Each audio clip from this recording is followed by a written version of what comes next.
Tal cual, sal gruesa de la más barata que puedan conseguir, la que viene en bolsa de 25 o 40 kilos. ¿En qué niveles? Y aproximadamente para restringir el consumo de una dieta en base a un forraje fresco o en base a silaje, está entre el 9 y el 11%.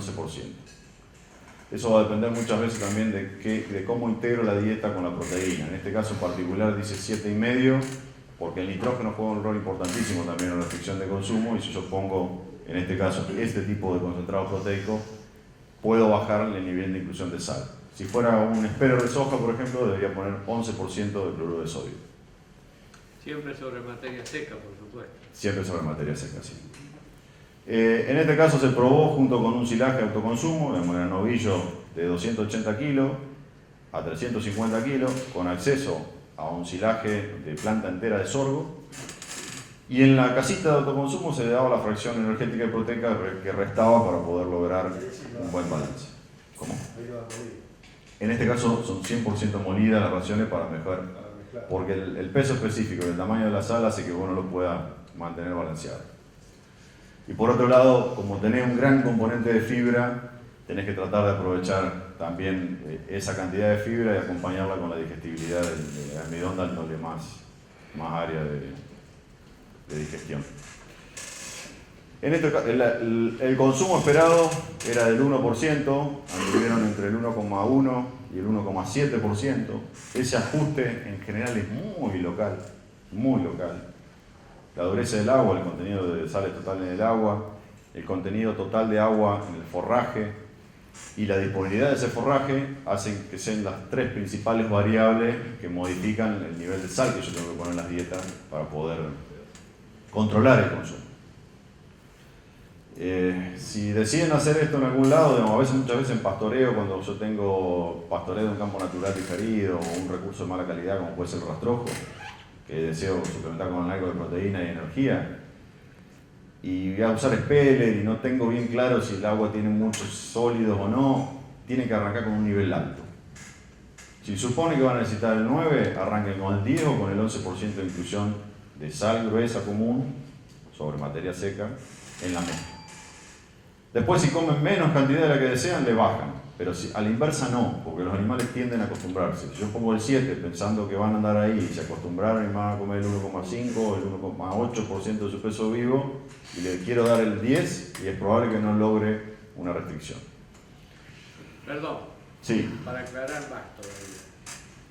¿El porcentaje de sal es sobre la mezcla proteica? Sobre la mezcla proteica, solo sobre lo que se pone. No teniendo en cuenta el silo que comen aparte. Solo lo que se pone dentro del comedero autoconsumo. Solo lo que pones ahí adentro. Tenemos varias experiencias hechas con campo natural, con diferentes, pero el principio siempre es el mismo. O sea, vos en el comedero autoconsumo, en este caso, digamos, no es que accedan a la comida, sino que tiene una alta concentración de proteína, esto está en el orden del 20%, y vos querés que con una pequeña porción de consumo ahí, lograr una corrección de proteína que alcance 14 puntos aproximadamente en la dieta total. De vuelta, consumen voluntariamente. O sea, hay animales que van a comer más ración que otros y van a comer en periodos diferentes. Sí, una gran ventaja que tienen los comer autoconsumo es que vos eliminás gran parte de la competencia por el acceso a la comida, porque tiene el mismo principio que la aguada. Entonces los animales no deben competir en el momento de la ingesta. Y eso, de vuelta, suma a la mejor estabilidad de la ración, a pesar de que uno no puede controlar que sea una dieta totalmente mezclada o tener una dieta estable en la oferta. Y ahí tenés presente el AF Mix. Eso, perdón, es una marca comercial. Bueno, pero ¿eso es urea, digamos, protegida o no? No, la urea protegida es esto que está acá, lo que dice ULL. Y el tema sí. Y el tema de la palatabilidad, por ejemplo, del silo de sorgo. Con respecto a... ¿Hay aceptación rápida? Te digo porque yo tengo en mi campo silo de sorgo y tengo silo de maíz. Yo tengo tanto, ¿no es cierto? Sí. Veo que... tiene menor palatabilidad que el maíz. Sí, sin duda. Lo que pasa es que la menor palatabilidad del sorgo está dada por los taninos que tenés en el grano. A ese nivel de dificultad se agrega que el silaje de sorgo es mucho más difícil de poder corregir proteína, por ejemplo, o energía. Uno por la dificultad que tenemos con el craqueo de los granos, y otro es por el momento de cosecha del silaje. Viste que la panoja de sorgo no madura de la misma manera que la del maíz. Entonces vos tenés a veces granos maduros arriba y tenés granos verdes abajo, y todo lo que sea grano maduro, por más que pase por el cracker, en general no se rompe y termina siendo la bosta. Entre Ríos tenemos mucho sorgo, entonces la mayoría de las consultas pasan por esto. Es decir, mirá, metí vaca, metí toro a comer cosas y resulta que no ganan ni pierden peso. Y no ganan ni pierden peso porque toda la energía y toda la proteína que puede llegar a tener el sorgo se está yendo por el estiércol, porque no logra ser captado por el rumbo. Entonces necesariamente tenés que corregirlo con algún modelo. Esto es la utilización de autoconsumo, de vuelta en autoconsumo con silaje para poder corregirlo. De todas maneras, a nosotros no nos gusta mucho el silaje. Nos gusta mucho el silaje porque no hemos tenido experiencia exitosa desde el punto de vista práctico. Entonces, cada vez que uno se refiere a autoconsumo, a veces piensa que es autoconsumo del silo bolsa, con planta entera. Cuando yo digo autoconsumo es siempre la casita, el comedero tolva, el silo comedero. ¿Por qué? Y porque nuestras condiciones de ambiente no son las mejores. Siempre que hemos hecho silo con frente de jaula de autoconsumo, cuando nos agarra el otoño, tenemos suelos pesados y tenemos dificultades de consumo, pero no es por palatabilidad, es por accesibilidad. Los tipos tienen que hacer un esfuerzo enorme para llegar a comer ahí, entonces deciden no comer. ¿No lo pudieron mejorar con el planchón adelante del autoconsumo? Sí, hay muchas alternativas. Mira, la mejor versión de todas, hay una empresa de Paraná que decidió hacerlo por una cuestión de logística. Paraná tiene mejores suelos todavía que la costa del Uruguay. Y decidió hacerlo en cada potrero. Esos tienen alfalfa de base para recría. Decidieron hacer un pontón o una elevación con brosa, donde asientan los hilos y ya está. No es tan caro tampoco. No es barato, porque un equipo de brosa debe estar en el orden de los 8 o 9 mil pesos. Pero ponen brosa, digamos, es como si vos le afirmás el piso y le das. Otra categoría que también conversando con los muchachos, que hay mucha gente de leche acá, que hace leche, que trabaja en tambo, es esto que se conoció como el Holando bolita o el ternero Holando consumo liviano. Hemos trabajado bastante en esto. La mayoría de los modelos que utilizamos para estas terminaciones también son en autoconsumo. Nosotros al Holando le dimos más bola no solamente al modelo, sino a la carne. Si uno analiza este tipo de mezcla para ternero Holando, dice, bueno, el Holando es más choto que los otros. Porque siempre, a la hora de que nos van a pagar, siempre es más choto. Pero desde el punto de vista de la eficiencia animal, en categoría de ternero, de vuelta, joven, tienen un nivel de eficiencia de conversión exactamente igual que los otros. Y además, esto a veces causa algún recelo, pero fíjense acá, estos son análisis de carne con distintos pesos de faena, 220, 260, 290 kilos.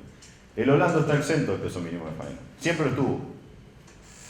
Agarra cualquiera de las disposiciones de 2007 o las modificatorias de 2010 y las categorías de terneros de leche, Holando, Jersey y sus cruzas están exentos del peso mínimo de faena. A nosotros como resultado, estos son aumentos diarios de peso vivo, esto es conversión, como resultado en carne, relación rendimiento carnicero, costo de producción, nos dio bien acá, porque estos tienen rendimiento de 54, pueden llegar a 55 puntos de carne al gancho. Cuando te vas al más livianito, prácticamente todo es 50% de rendimiento, entonces no tenés buena relación. Una sola recomendación por esta categoría: si lo van a meter, sáquenlo de guachera, fréntenlo con una ración de alta concentración de energía y faénenlo antes de los 340 kilos. Hasta los 340 kilos van a mantener buena eficiencia. Si pasan de los 340 kilos, la curva de crecimiento que viene al final va a hacer que les crezcan las patas. Cuando le crecen las patas, nos vemos los 15 años. No tanto, pero cuando le crece, o sea, cuando uno entra en la última curva, esa última curva de crecimiento para el Holando, que tiene un gran desarrollo de su esqueleto, tenemos que ir a una terminación de 480, 460, 480. Y esto a 300... Perdón, ¿me podría alcanzar con un vasito de agua? Estoy medio empastado con eso. A 330 kilos uno podría esperar una conversión próxima a los 4,5 a 1, siempre que haya arrancado de estaca. Si pasó por algún periodo previo de recría donde se integró con fibra, el macho holando, convengamos que ahora vale un poco más que los otros, pero históricamente era el que recibía las prerraciones, históricamente el que le daban un poquito de la ración sobrante de la hembra y después iba con el rollo de cola de sorgo o el rollo de paja de soja. Entonces llegaba a los 10 meses de edad, pesaba 100 kilos y tenía un abdomen así. Ese acá no sirve.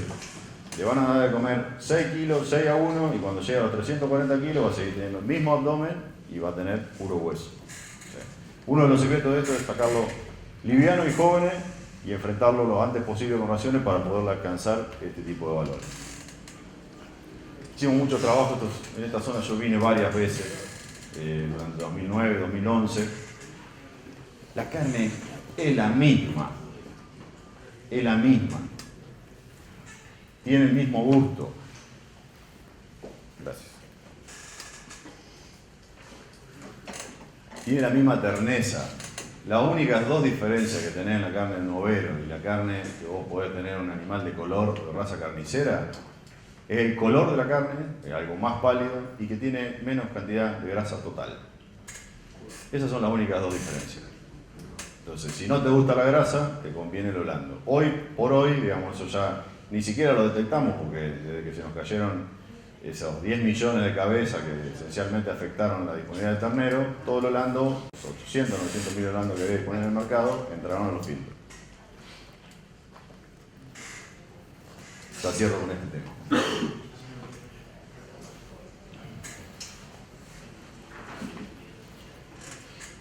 ¿Qué es lo que hay? ¿Qué pasa con la edad de los terneros, el tamaño de los terneros en nuestro sistema y cómo nosotros podemos hacer que estos sistemas sean previsibles?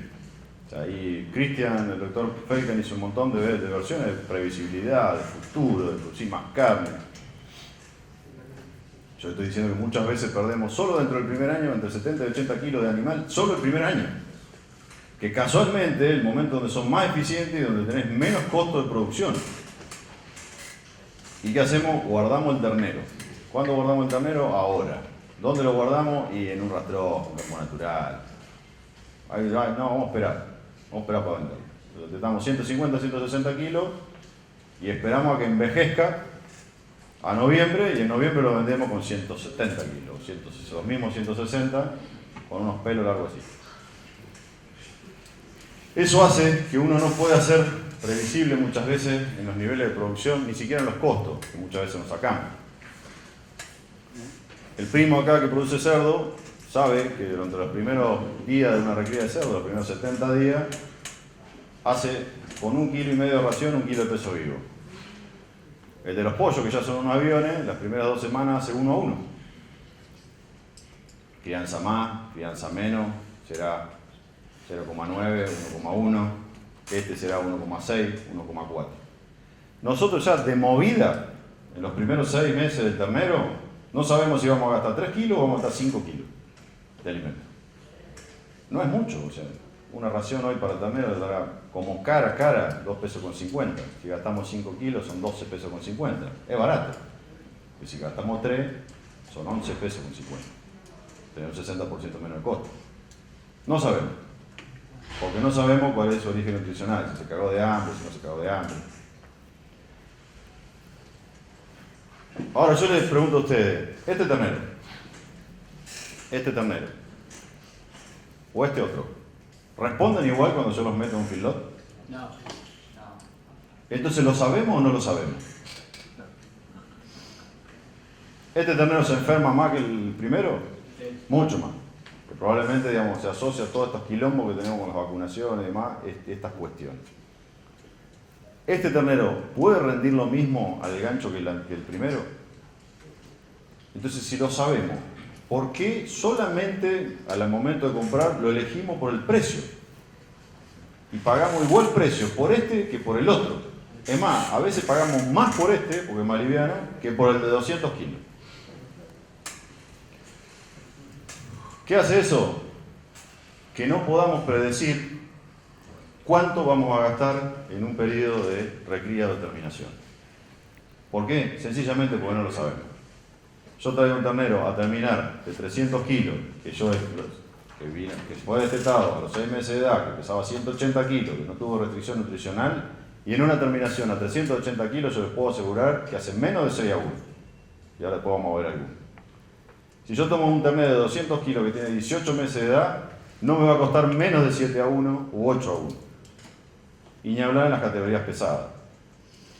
9, 10. Y eso nos diferencia mucho de las otras producciones intensivas de carne. En ningún caso se le ocurre salirse de este rango de 1,9 en el total de los 40 días para producir un pollo o de 2,8, 3 a 1 para producir un kilo de peso vivo de cerdo. Tenemos que empezar a medir y tenemos que empezar a observar. Cuando usamos estos modelos de autoconsumo, eso es vital. La respuesta que tenemos con un animal de determinada categoría, de determinada condición, es lo que hace la diferencia del resultado cuando lo dejamos comer todo lo que quiera.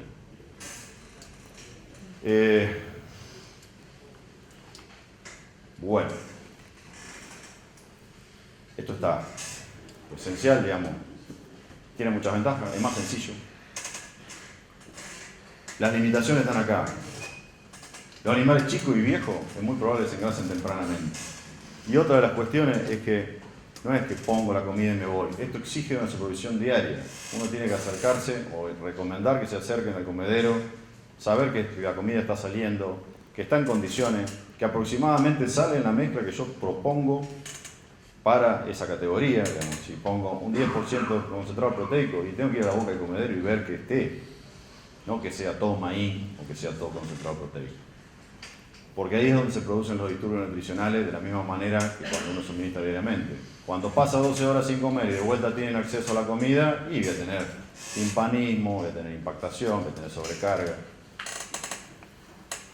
Si quieren, no sé cómo es el cronograma, pero podemos cortar 5 minutos. Cortamos 5 minutos para tomar una gaseosa y después cerramos con otro tema. Las preguntas. Nosotros le llamamos filo ecológico. Para empezar, está entre comillas, entonces, como está entre comillas, nos permite decir que no es tan feedlot y no es tan ecológico. Es un proceso que utiliza los modelos de autoconsumo, esto con un grano de maíz entero, de una ración que puede ser compartida, digamos, con el feedlot, pero no es producción de carne ecológica.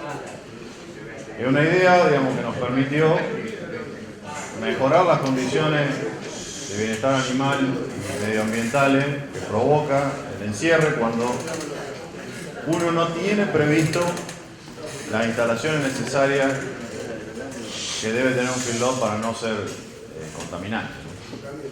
Hace bastante tiempo que lo hacemos. Esos son algunos de los programas y algunos de los proyectos que nos han acompañado en financiamiento o inclusive los premios. Estados Unidos. Nosotros somos muy nacionalistas, no queremos Estados Unidos, pero hacemos todo lo que el papá dice. Entonces, si hay alguno que no haya ido a una escuela de nutrición americana, no existe. De allá viene esto. De allá viene. Y nosotros tenemos dos condiciones importantísimas. Tenemos los animales y tenemos grano que nos sale por las orejas. Será razonable que entráramos en un circuito de escala que a veces ni siquiera son pensables para nuestro modelo, pero yo le voy a pedir que miren esto que está acá atrás. ¿Qué es esto que está acá atrás? Concepción no tiene montaña. No, puede ser Mendoza, puede ser en alguna parte de San Luis, puede ser Salta. ¿Los filos nuestros dónde están? Bien.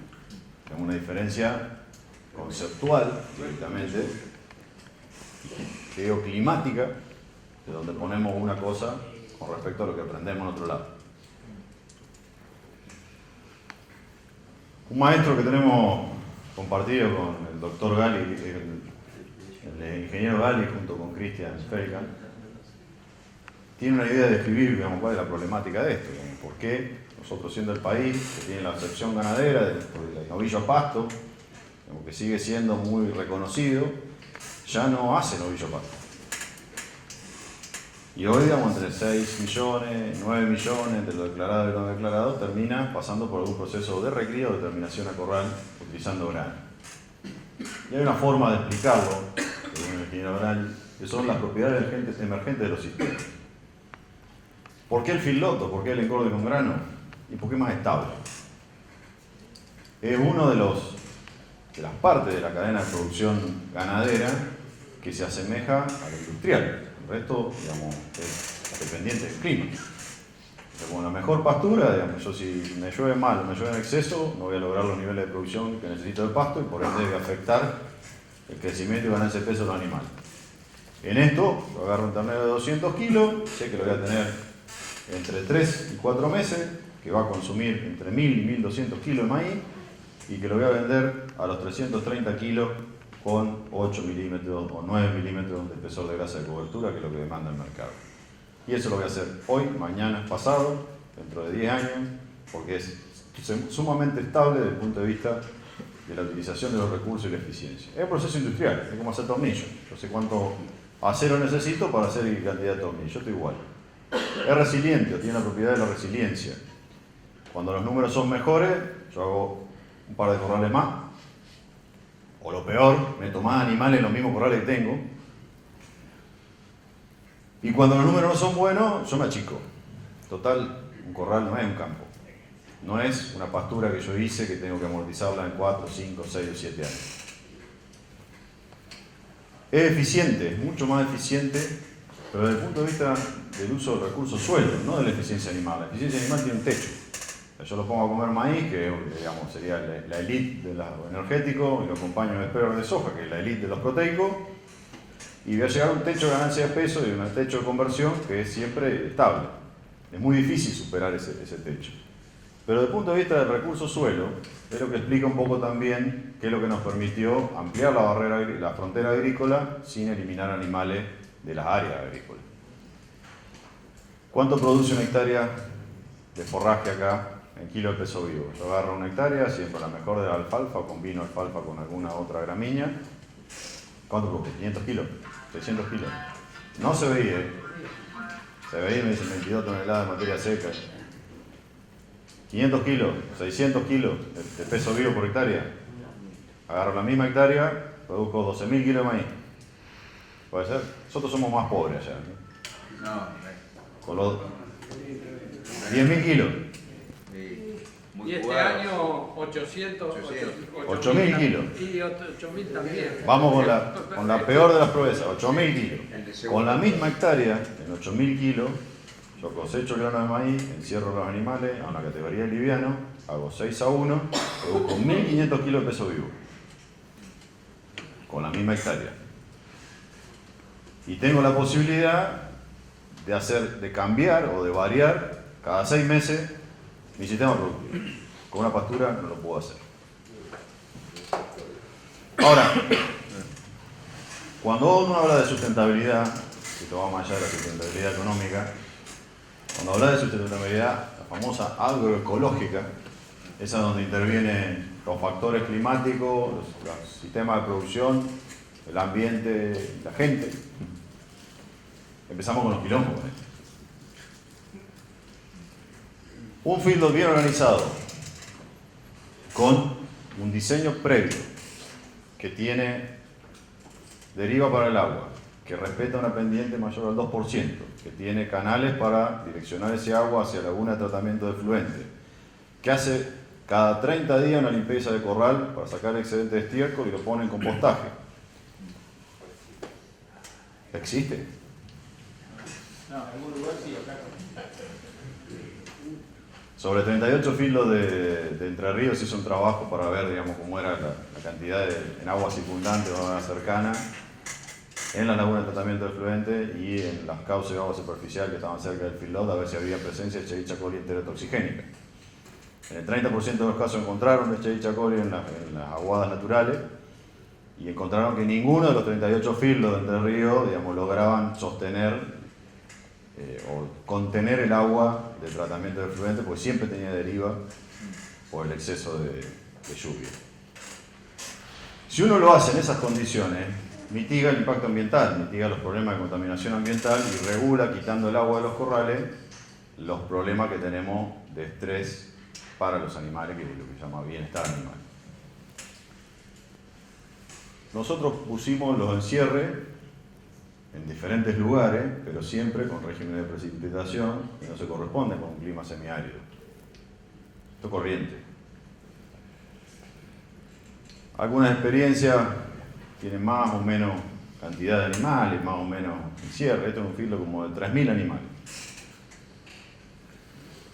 Y en la medida que nos vamos acercando a la pampa húmeda, que es donde tenemos el 60% de los feedlots, que lo hacemos además dentro de los lotes que elegimos de pampa húmeda, ¿en dónde lo hacemos? ¿En la loma? En el bajo. Tenemos la pendiente ahí cerquita. Empieza a aparecer esto. ¿Lo vieron alguna vez? ¿Sí? ¿Lo están viendo estos días? ¿Sí o no? Después quieren que las vacunas funcionen bien y que los animales no se mueran. Ustedes, si son corresponsales sanitarios y firman por la sanidad de un filo en esta condición, están locos.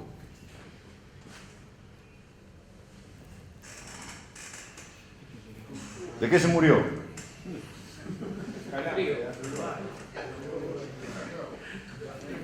A menos de que sacaran una foto que tiene, digamos, una clara enfermedad respiratoria declarada, digamos, ya hace por lo menos 10 días que está con problemas. En este es un filo que está en Verónica, en una ciudad, un pueblo que está cerca de La Plata, que también ahí tienen mejores condiciones todavía. Y los bajos son más grandes y más profundos. Se murieron en el año 2000, no quiero fallar, pero creo que fue en el año 2012, 90 animales. Ahogados en el barro. Sí. Ahogados en el barro. O sea, el problema menor es la enfermedad respiratoria. Esto es mejor. Esto es misión. Esto es mejor. La consulta fue del dueño, esto fue una jornada que se hizo así como esta acá, con productores y profesionales. Ahí me está explicando que el problema no es tan grave, porque abajo hay piedra mora, entonces el barro llega hasta ahí. La dificultad que tenían es que el comedero les quedaba más o menos por acá. Entonces dice, tengo baja ganancia de peso y merma de consumo. Claro, si no pueden comer. Hace un ratito uno de los colegas me decía que hacen precoz. Este es un lote de precoz entre Federal y Feliciano. Vino el colega, me contactó a mí. Dice, mirá, tenemos 700 vaquillonas para hacer, 800 vaquillonas para hacer este precoz, porque tenemos un problema que hace 11 meses que no llueve. Bien, ¿cómo hacemos los corrales? Sí, tenés que hacer 4 corrales, 3 así, uno un poquito más chico. Listo. Hicimos los corrales, me llaman. Bueno, de acá está el lomo, acá hay un arroyo.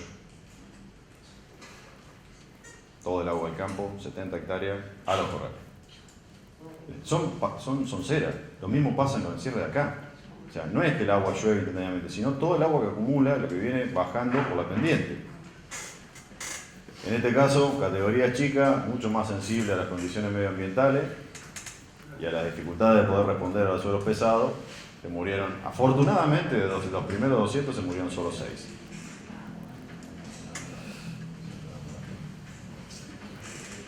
¿Esto qué problema puede traer? Un comprador puede cargar, el otro día me decía un colega, yo tenía que poder cargar hasta 40 kilos de barro. El otro día me decía que una categoría decía que acá en los 400 kilos puede cargar hasta 80 kilos de barro. ¿Qué problema puede traer esto? Ese es uno. Nadie va a pagar por 40 kilos de barro, como si se quisiera.